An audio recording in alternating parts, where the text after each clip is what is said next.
चलिए ध्यान से सब कोई सुनिएगा। इसमें इस शायद आपके मॉडल पेपर का मॉडल पेपर देखो तो मिला सब तो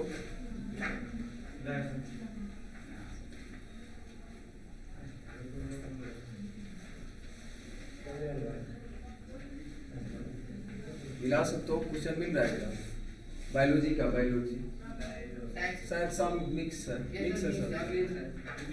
मॉडल फर्स्ट सेट देखो तो फर्स्ट सेट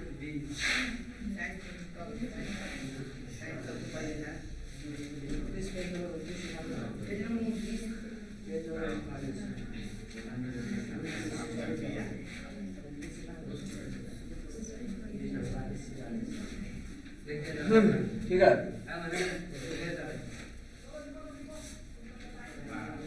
शुरू करें है नहीं मिल रहा है।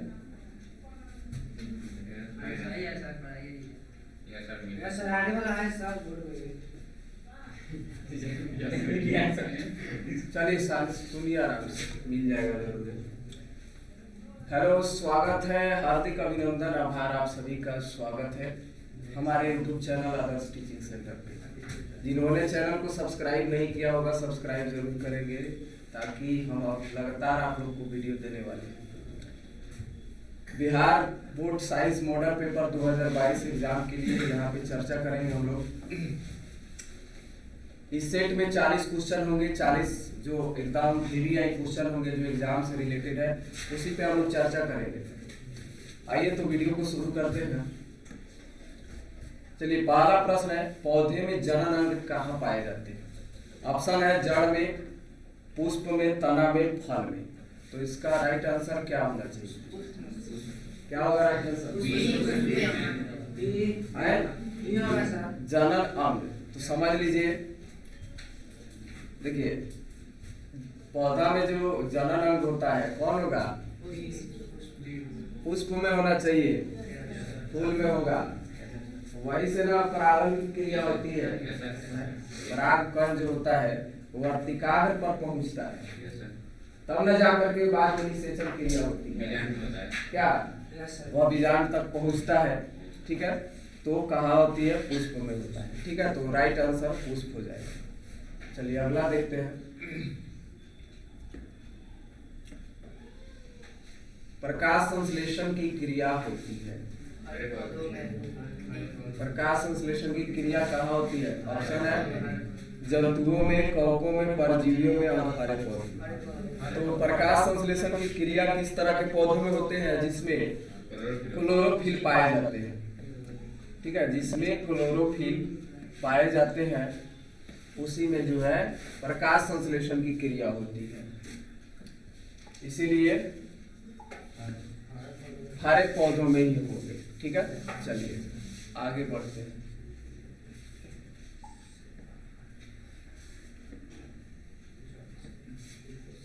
अगला प्रश्न है 3 नंबर। प्रकाश संश्लेषण क्रिया में ऑक्सीजन किससे बाहर निकलता है?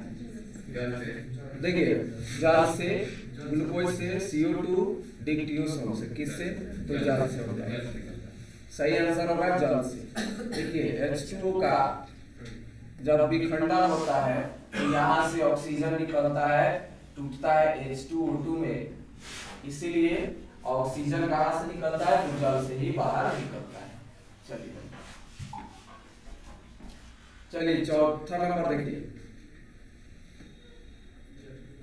जठर ग्रंथियां कहाँ पाई जाती है? यकृत में, अमाशय में, अग्नाशय में या मुंह में? कहाँ पाई जाती है? जठर ग्रंथि सुबह में पढ़ाए हैं कि कहाँ से? अमाशय में, अग्नाशय में।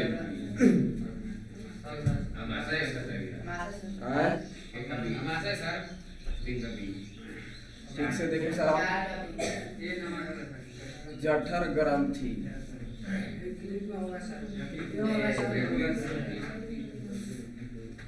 नहीं, अमाशय में होगा।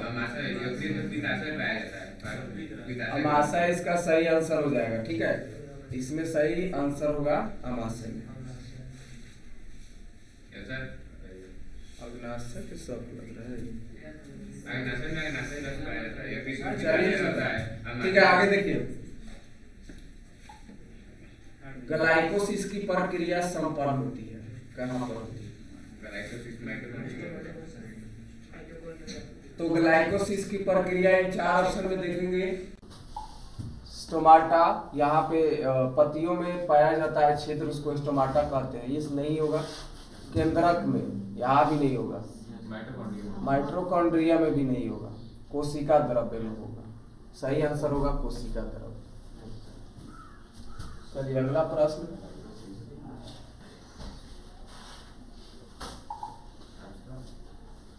इथाइल अल्कोहल किस प्रकार के श्वसन से बनता है? ऑप्शन देखिए, ऑप्शन पहले देखिए ध्यान से। वायवीय, अवायवीय या दोनों, या इनमें से तो इथाइल अल्कोहल का निर्माण हवा की अनुपस्थिति में, वायु की अनुपस्थिति में बनता है। तो अवायवीय श्वसन इसको कहा जाता है। ठीक है, तो आंसर होगा इसका बी हो जाएगा, अवायवीय। अगला प्रश्न है, थोड़ा सा छोटा कर लेना, एक बार में ज्यादा प्रश्न, 2 प्रश्न।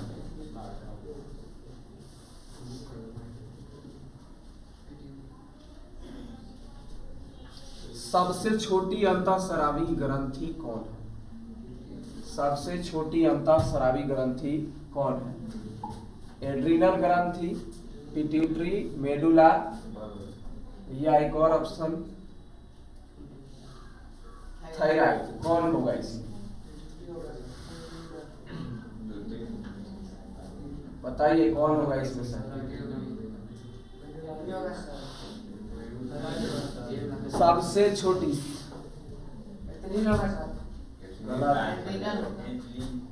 सबसे छोटी इसमें पिट्यूटरी ग्रंथि होगा।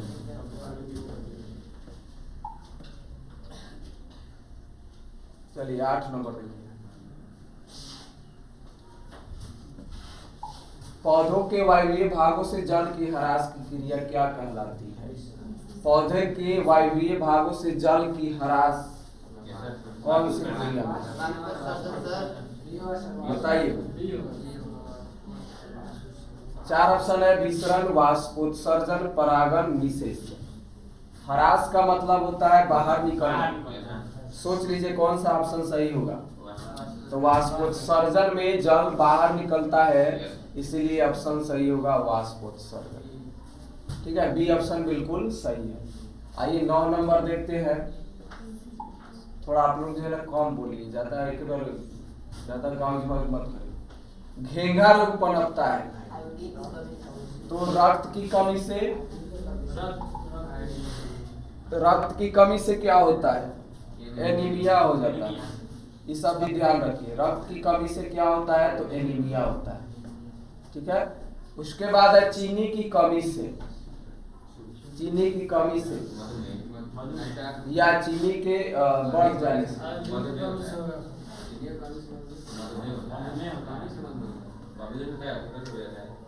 तो ये हो जाएगा मधुमेह। आयोडीन की कमी से तो होता है घेंघा रोग। घेंघा रोग कहीं लिखा रहेगा ग्वाइटर रोग, ग्वाइटर रोग लिखा रहेगा। ठीक है, ध्यान रखिएगा। आयोडीन की कमी से ग्वाइटर रोग या घेंघा रोग।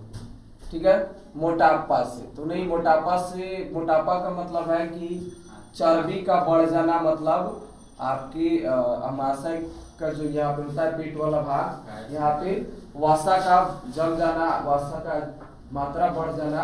ठीक है, उसी को चर्बी बढ़ना कहते हैं, तभी जाकर के मोटापा होता है। चलिए अगले प्रश्न पे चलते हैं। रक्त में हल्के पीले रंग के चिपचिपे द्रव को क्या कहते हैं? तो पहला है प्लाज्मा, दूसरा लिम्फ, सीरम, सफेद रक्त कणिका है। तो देखिए पीले रंग का चिपचिपा जो द्रव होता है उसे प्लाज्मा कहा जाता है। ठीक है, प्लाज्मा कहते हैं। सफेद रक्त कणिका WBC, व्हाइट ब्लड सेल, इसका काम क्या है? इसका शरीर में काम क्या है? सूक्ष्म जीव जो होते हैं यानी रोगाणुओं को नष्ट करना होता है। ध्यान रखिएगा, इंपॉर्टेंट है। रोगाणुओं को नष्ट करना इसका काम है। WBC का काम है रोगाणुओं को नष्ट करना। चलिए आगे बढ़ते हैं।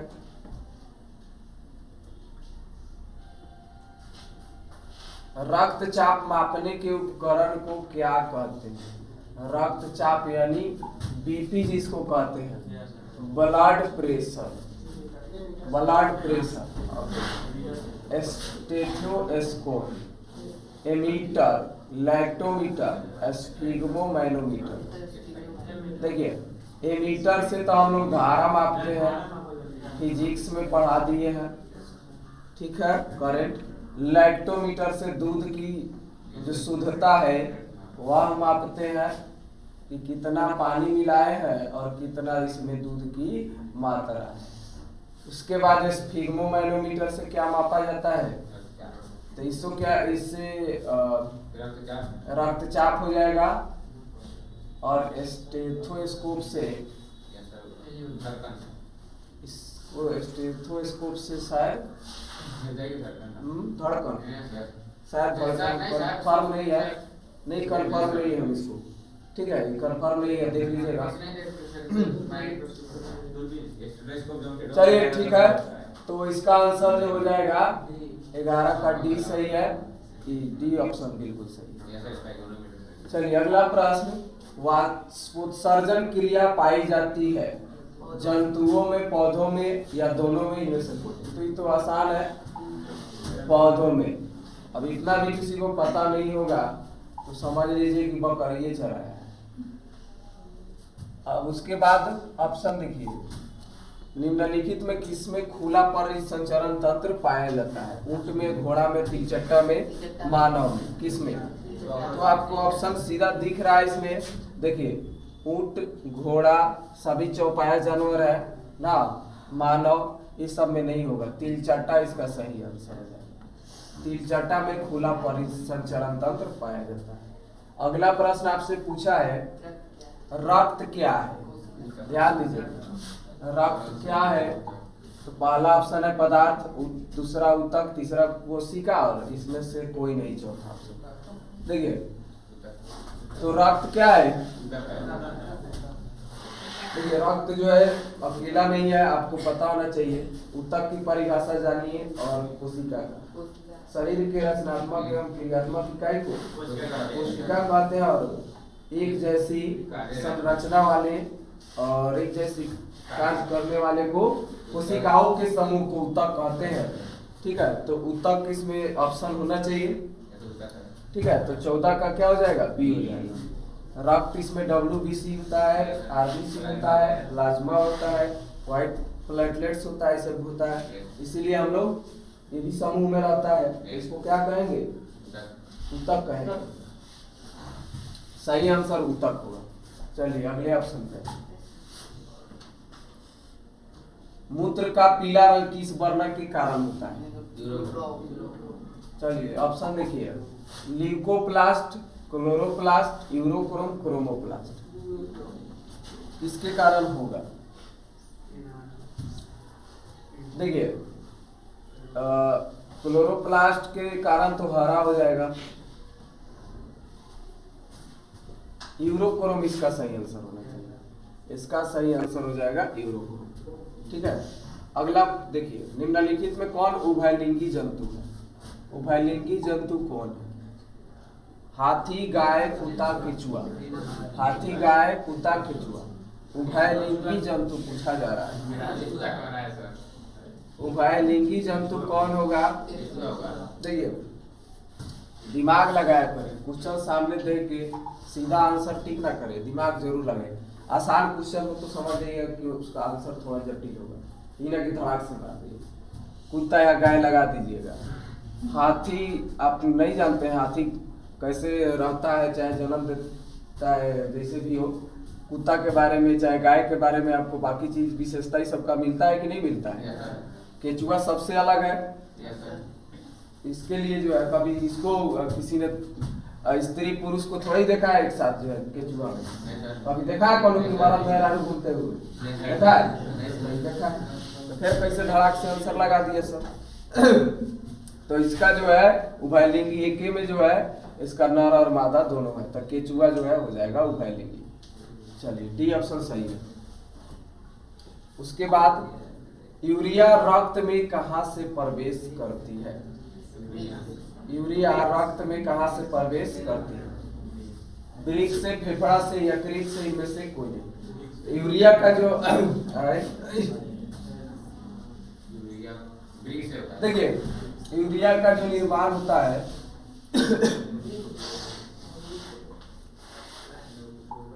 यहाँ से वृक्क से, तो यहाँ से छन करके बाहर निकल जाता है। रक्त में कहाँ प्रवेश करता है? वृक्क का काम क्या है? रक्त को छानना, रक्त को छानना इसका काम है। ठीक है, रक्त को छानेगा, उसके बाद क्या करता है?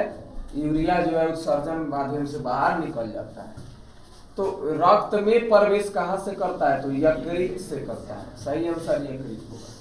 अगला प्रश्न है जैव आवर्धन प्रदर्शित करने वाला रसायन कौन? जैव आवर्धन CFC, क्लोरोफ्लोरोकार्बन, DDT, ATP, बताइए इसमें कौन होगा? CFC होगा, क्लोरोफ्लोरोकार्बन होगा। ठीक है, ये तो ATP ऊर्जा है, पौधों में ऊर्जा को मापा जाता है ATP के रूप में। DDT पाउडर है, छिड़काव जो किया जाता है। क्लोरोफ्लोरोकार्बन इसका सही है। हाँ, CFC कहाँ से निकलता है? जो AC हो गया, फ्रिज हो गया, इस सब में से जो है रेफ्रिजरेटर जिसको कहते हैं, ठीक है, इस सब में से जो है फिजिकल चीजों से CFC निकलता है। और CFC से किसका नुकसान होता है? ओजोन का क्षय होता है। ओजोन परत का क्षय होता है, ओजोन को इससे नुकसान होता है। चलिए अगले प्रश्न पे आ जाते हैं। जो भी चर्चा करना है हमसे करें, अन्यथा क्लास से बाहर चले जाए। 19 नंबर प्रश्न, निम्नलिखित में से कौन एक प्राथमिक उपभोक्ता है? अपघटक, शाकाहारी, मांसाहारी, सर्वाहारी, बताइए कौन होगा? प्राथमिक उपभोक्ता शाकाहारी। कौन होगा? शाकाहारी।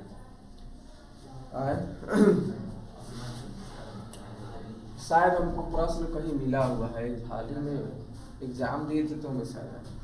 चलिए, तो इसमें प्रथम जो उपभोक्ता होता है कौन होता है? तो शाकाहारी होता है। अगले प्रश्न पे आ जाते हैं। निम्नलिखित में कौन एक भूमिगत जल का उदाहरण है? ध्यान दीजिए, कुआं, नदी, समुद्र, तालाब। भूमिगत जल, भूमिगत जल कौन होगा? तो तालाब तो एक भूमि के ऊपर है, कुआं गहराई तक खोदा जाता है तो जमीन के नीचे से पानी उठता है इसमें। ठीक है, नदी और समुद्र तो ये स्थल के ऊपर है, आपको पता है, या तो पहाड़ से निकलने वाली जो पानी होता है उससे चलता है, और नदियां जाकर समुद्र में मिलती है, तब जाके समुद्र में पानी होता है। ठीक है, तो सही ऑप्शन कुआं हो जाएगा। चलिए, सही आंसर कुआं होगा। अगले प्रश्न पे आते हैं। प्राकृतिक चुनाव द्वारा जीवों का विकास कहलाता है। प्राकृतिक चुनाव द्वारा जीवों का विकास क्या कहलाता है? देखिए, पहला ऑप्शन है मेंडलवाद, दूसरा ऑप्शन है लामार्कवाद, ये सब वैज्ञानिक के नाम है, ये अपने से रखा हुआ है अपने नाम पे। डार्विनवाद, सूक्ष्म विकास, तो क्या होगा? डार्विनवाद होगा। सही आंसर डार्विनवाद होगा। अगला प्रश्न पे आ जाइए। हरे पौधे कहलाते हैं, हरे पौधे कहलाते हैं ऑप्शन उपभोक्ता, अपघटक, उत्पादक, इनमें से कोई नहीं। हरे पौधे क्या है बताइए? उत्पादक है। हरे पौधे जो फसल है क्या है भाई? वो तो उत्पादन करता है ना, हम वो खुद खाता थोड़ा ही है, खुद अपने आप को खा जाता है? नहीं खाता है, तो उत्पादक है। उत्पादक का मतलब हुआ उत्पादन करने वाला। ठीक है, तो सही आंसर क्या हो जाएगा? उत्पादक हो जाएगा। अगला प्रश्न देखिए, अंडो उत्सर्ग का कारण क्या है? अंडोत्सर्ग का कारण क्या है? LH, एस्ट्रोजन, FSH, क्या होगा इसका ऑप्शन सही है? LH होगा, C नंबर होगा, LH होगा। देख लीजिएगा, इसका सही आंसर होना चाहिए LH होगा, हमारे हिसाब से LH होना चाहिए। आइए अगले प्रश्न पे देखिए, लैंगरहैंस की द्वीपिकाएं कहाँ पाई जाती है? 24 का देखा जाए, अंडाशय, अमाशय, अग्नाशय द्वीप। लैंगरहैंस की द्वीपिकाएं कहाँ पाई जाती है? ये तो स्त्रियों में यानी अंडाशय में होगा। ना एक मिनट, स्त्रियों में नहीं ना होगा, हाँ अग्नाशय में होगा सर, ये नहीं होगा, दूसरा कुछ होता है, अग्नाशय में होगा। इसका सही आंसर अग्नाशय होगा। थायरॉक्सिन हार्मोन के संश्लेषण में निम्नलिखित में किसका होना आवश्यक है? थायरॉक्सिन हार्मोन किसके कारण स्रावित होता है? तो आयोडीन के कारण ही होता है। तो इसका सही आंसर क्या होगा? आयोडीन होगा। सही ऑप्शन डी सही है। चलिए अगले प्रश्न पे, निश्चल कणिकाएं पाई जाती है। निश्चल कणिकाएं पाई जाती है, कहाँ पाई जाती है? नेफ्रॉन में, न्यूक्लियस में, न्यूरॉन में। क्या होगा सही आंसर इसका? न्यूरॉन में होगा। चलिए देखिए, मानव मस्तिष्क का वजन कितना होता है? सबको पता होना चाहिए। 1.5 kg होता है ना, 1.5 से 2 kg होता है। 1.5 kg आपकी किताब में जो दिया होगा, 1.5 kg से 2 kg दिया होगा। ऐसे होता है 1450 ग्राम के आसपास। सी ऑप्शन इसका सही होगा। ठीक है, सी ऑप्शन सही होना चाहिए। देख लीजिएगा, ऑप्शन में देख लीजिएगा। अब मान लीजिए कि ऑप्शन में नहीं होगा तो वहां पे आपका ऑप्शन, अच्छा इधर नहीं है ना, 1.5 से, हाँ नहीं बी नंबर नहीं होगा, ऑप्शन में ई होना चाहिए।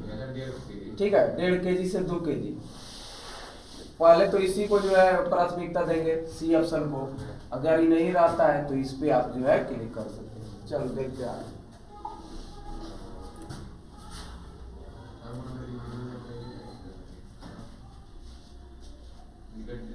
चलिए देखिए 28 नंबर, निकट दृष्टि दोष अथवा दूर दृष्टि दोष के निवारण हेतु प्रयुक्त लेंस द्वारा बना प्रतिबिंब होता है। अब दोनों का निकट दृष्टि दोष, दूर दृष्टि, कौन सा लेंस? निकट के लिए तो अवतल का प्रयोग करते हैं। ठीक है, एक कंडीशन होता है उधर भी अवतल का प्रयोग करेंगे। ठीक है, तो 28 का जो ऑप्शन इसमें होगा निकट के अनुसार ही होगा। हम लोग आंसर जो करेंगे निकट के ही अनुसार करेंगे। तो निकट दृष्टि दोष अवतल लेंस के माध्यम से ना, जिसमें प्रतिबिंब कैसा बनेगा?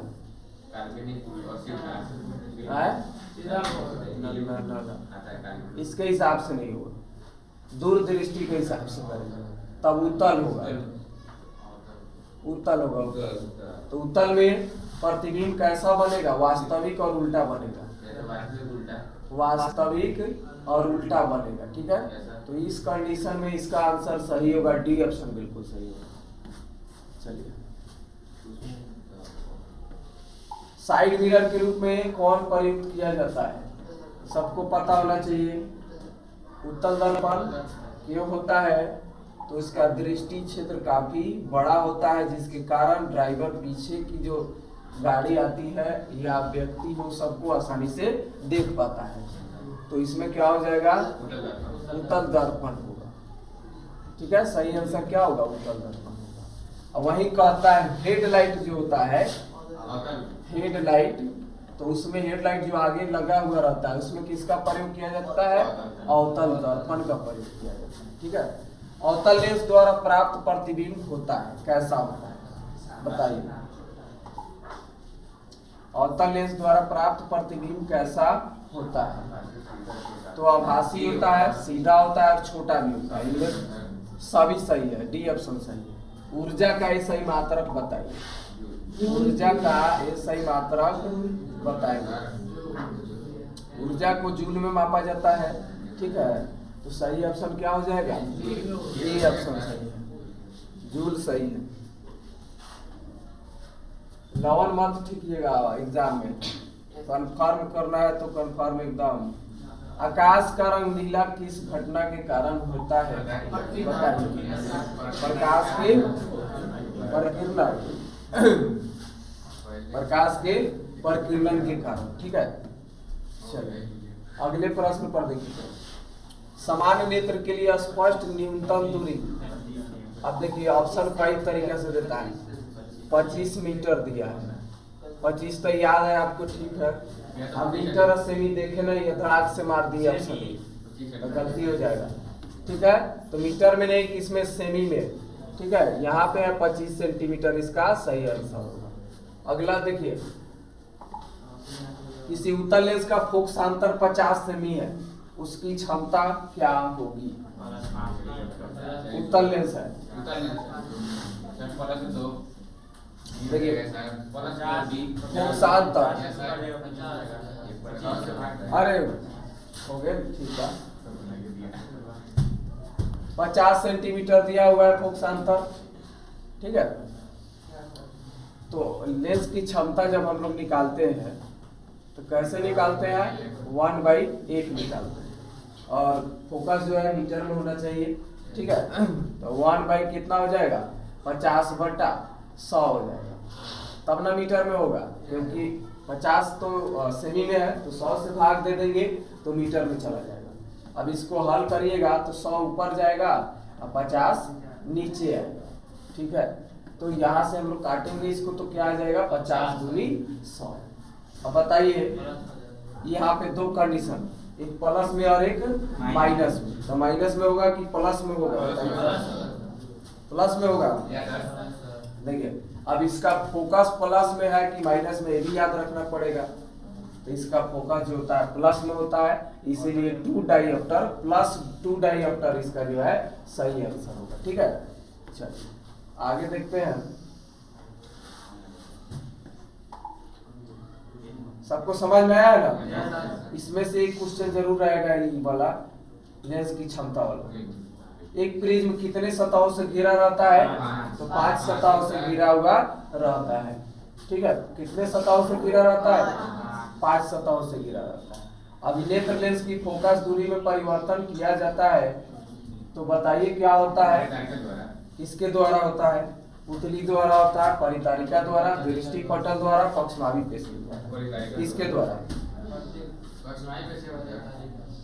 देखिए सबसे पहले यहाँ तो फोटो बनता है, तस्वीर बनता है, तो इसका कोई काम नहीं यहाँ पे। पुतली का काम क्या है? प्रकाश इसी से प्रवेश करता है। परितारिका का काम क्या है? छोड़िए, पक्षमावी पेशियों द्वारा जो है फोकस दूरी को नियंत्रित किया जाता है। सही ऑप्शन आप कर लिए। अगला पूछा है, प्रकाश के परावर्तन के कितने नियम है? 2। अपवर्तन के भी कितने नियम होते हैं? 2 होते हैं। देखिए डिस्कशन करने से फायदा यही है कि एक क्वेश्चन के साथ साथ कई क्वेश्चन डिस्कस हो जाते हैं, ठीक है। फायदा यही है डिस्कशन। टेस्ट में, टेस्ट से भी फायदा है, लेकिन वहां बनिएगा तो मात्र एक क्वेश्चन का आप जवाब दे दीजिएगा, सही करा दिया जाएगा। लेकिन यहाँ डिस्कशन करने से कई को साथ साथ आ जा रहा है, पूरा चर्चा हो जा रहा है। फोटोग्राफिक कैमरा का अभिदृश्यक होता है, बताइए। आंख में जो लेंस होता है उत्तल लेंस होता है ना, कैमरा में कौन सा लेंस होता है? आए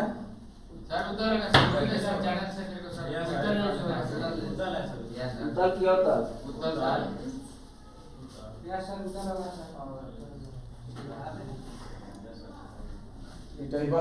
समझ कि ना? दर्पण लेंस में थोड़ी कंफ्यूज हो जाता है। लेंस बोल रहे हैं सर, ये नंबर है सर। तो दृष्टि क्षेत्र केकर बड़ा होता है? दर्पण का भी लेंस उत्तल दर्पण का होता है, उसमें उत्तल अवतल में बदल जाता है, अवतल उत्तल में बदल जाता है, ठीक है। तो यहाँ पे उत्तल लेंस होगा, अवतल होगा, उत्तल दर्पण या अवतल दर्पण, क्या होगा? तो इसमें दर्पण वाली तो कोई बात नहीं है, दर्पण होगा नहीं, ठीक है। तो इसका सही आंसर क्या हो जाएगा? उत्तल लेंस हो जाएगा। आंख में उत्तल लेंस होता है, फोटोग्राफी में कौन सा लेंस होता है? हो जाएगा। हाँ, दर्पण बड़ा क्षेत्र पर है, दर्पण हो गया। चलिए आगे देखते हैं 39 नंबर।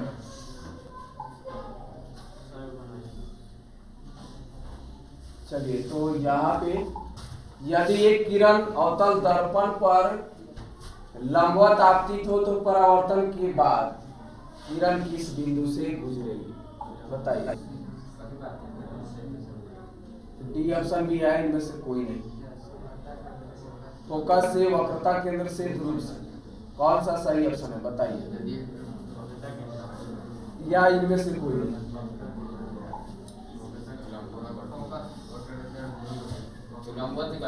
लंबवत निकलती है तो ध्रुव से निकल जाती है, ध्रुव से निकल जाती है। चलिए आगे देखते हैं 40 नंबर लास्ट प्रश्न देख लेते हैं। 40 नंबर प्रश्न, यदि एक प्रिज्म से एक वर्णीय किरण गुजरे तो इसका नहीं होगा।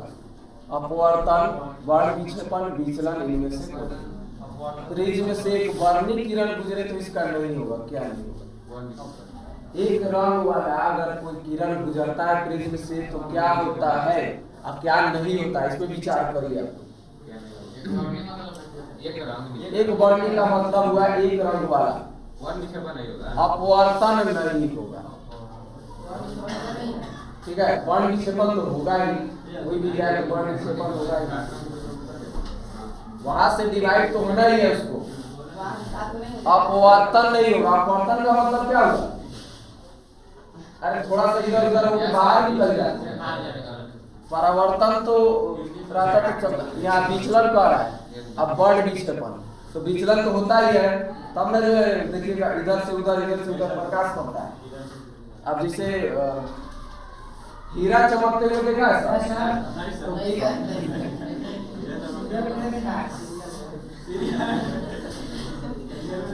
शीशा को चमकते हुए देखा है, प्रिज्म नहीं देखा। अरे जिसमें मूर्ति वगैरह गाड़ी में रखा रहता है, लाइट पड़ेगा ना तो देखना है चमकता है, इधर से उधर से लाइट, उसमें विचलन ज्यादा होता है और वर्ण विक्षेपण के कारण वैसा चमकता है, ठीक है। हीरा भी चमकता है तो वर्ण विक्षेपण के कारण, खैर उसमें अति वाला आ जाता है टोटल कुल आंतरिक परावर्तन जिसको कहा जाता है। तो इसमें जो है इसका आंसर जो हो जाएगा अपवर्तन हो जाएगा। 40 प्रश्न हो गया। Thanks for watching. वीडियो को ज़्यादा से ज़्यादा देखें और शेयर करें, लाइक करें, सब्सक्राइब करें चैनल को। जय हिंद। इंतजार करिए सेकेंड पार्ट का।